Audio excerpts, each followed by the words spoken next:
નમસ્કાર, CB24 news સાથે હું રેશમા આપનું સ્વાગત કરું છું. તો મુખ્યમંત્રી શ્રી ભૂપેન્દ્ર પટેલે રાજ્યમાં વધુ 11 તાલુકાઓને વિકાસશીલ તાલુકાઓ જાહેર કરવાનો નિર્ણય કર્યો છે. મુખ્યમંત્રી શ્રી ભૂપેન્દ્ર પટેલે રાજ્યમાં વધુ 11 તાલુકાઓને વિકાસશીલ તાલુકાઓ જાહેર કરવાનો નિર્ણય કર્યો છે.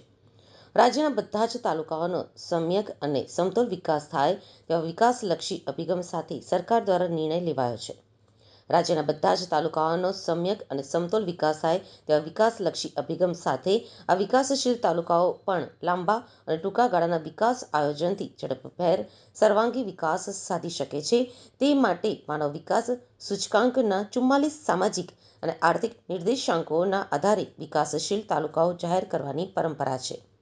આ નવા વિકાસશીલ તાલુકાઓને વિકાસ કામો માટે વિકાસશીલ તાલુકા યોજના અંતર્ગત વાર્ષિક ₹2 કરોડ તથા આપણો તાલુકા વાયબ્રન્ટ તાલુકો વિકાસશીલ તાલુકા યોજના અન્વયે વાર્ષિક ₹1 કરોડ એમ સમગ્ર ત્યાં કુલ ₹3 કરોડની વાર્ષિક ગ્રાન્ટ વિકાસ કામો માટે મળશે.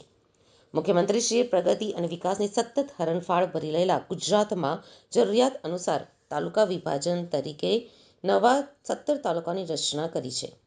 આ નવરચિત તાલુકાઓમાંથી જે તાલુકાના કુલ ગામો પૈકીના 50%થી વધારે ગામો જૂના વિકાસશીલ તાલુકાઓમાંથી તબદીલ થઈને નવા તાલુકામાં સમાવિષ્ટ થયા હોય તેવા તાલુકાઓને વિકાસશીલ તાલુકા જાહેર કરવાનો નિર્ણય કર્યો છે.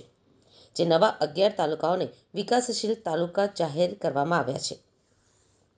તેમાં કદવાલ, ગોવિંદગુરુ લીમડી, સુખસર, ચિકદા, રાહ ધરણીધર, ઓગડ, ગોધર, હળાદ, નાના પોંઢાનો સમાવેશ થઈ રહ્યો છે.